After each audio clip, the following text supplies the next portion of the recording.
Okay, man, we're going to keep this show going, man. Give it up for this next lady. She's very funny. Please make some noise for Bunny Bosco.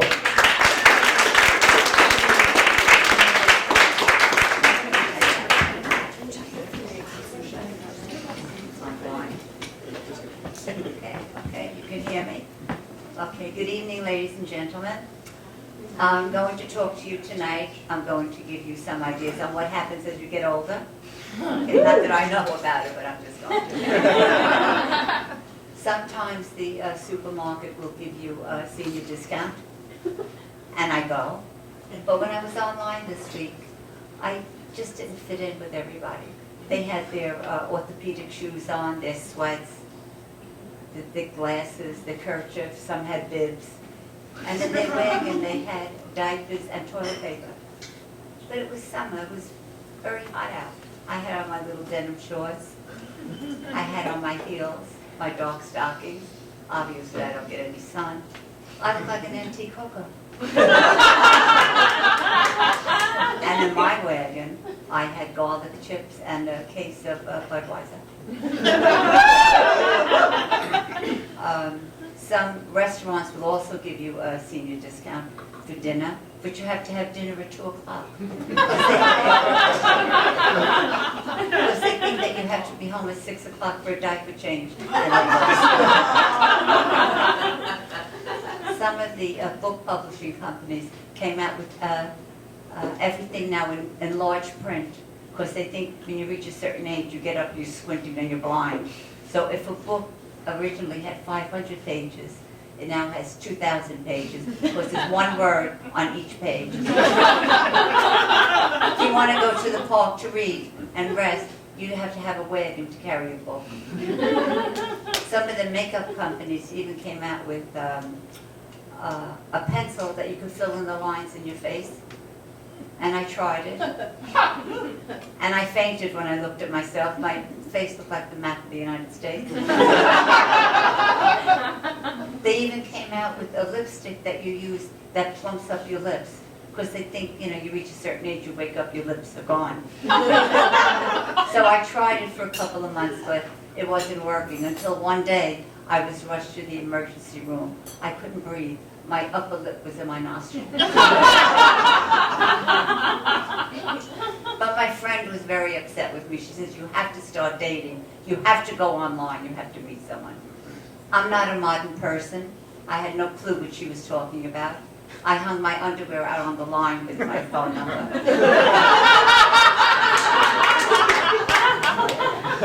But she found out, and she was very upset. She says, you have to go to, the senior citizen dating service. And she brought me. And what they showed me was bare-chested pictures of men standing proudly next to their wheelchair. But one had his diaper showing.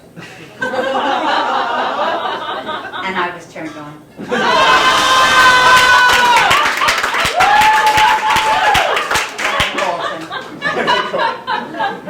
And he suggested that we meet, and if I wouldn't mind going to his place because it was chilly out. It was July, it was 100 degrees. I said, okay, because I still drive. I have a beautiful antique Buick that I drive. And I do. And I went to his place. It was a senior citizen hotel facility, whatever. And he met me at the door, very nice man. And he suggested that we have dinner. It was 2 o'clock. I said, okay. And the waiter came, he brought the menu. He had to hold it, it was 200 pages. But everything was mashed and soup and chicken soup and strained. I sucked up my dinner. And then he suggested that we go around the grounds. He wants to show me the grounds. I said, okay. He got in his wheelchair. I got on his lap. We ran around the There was one tree. And then he suggested we go up to his apartment for a nightcap. It was 2:30. I said, okay. We went up to his place, nice apartment. But I could tell that he was making advances towards me. He was walking briskly around the room, holding the rail. Oh, the heck with it. I I just got naked and I got into bed. And I was watching him. He got naked. He took off his hair, took out his heels, his diaper, and he got into bed and he dozed off. But I was hot. I was very hot. The bed was heated to 120. And before I leave you, I just want to tell you a few stories. I'm still working. I'm in dentistry. As long as people have gums and teeth, my job is secure. And like I said, I'm not a modern person. When I first started with this doctor, he had to show me how to use the computer.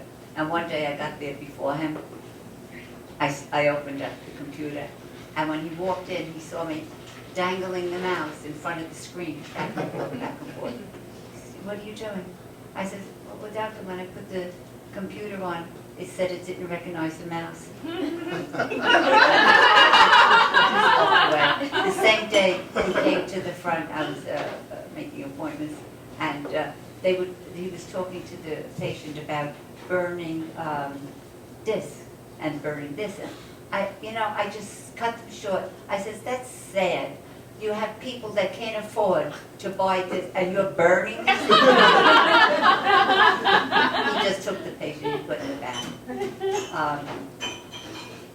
there was one more. Okay, he took me out to lunch, and to talk to me about the office and what insurances we take and so on. And he was just talking and talking and talking, and I was eating, and then the waiter brought, I had spare ribs, and then they brought you this little dish, to clean your hands. I was cleaning my hands, and he just stopped talking. And he says, "Why are you cleaning your hands with my crepe?"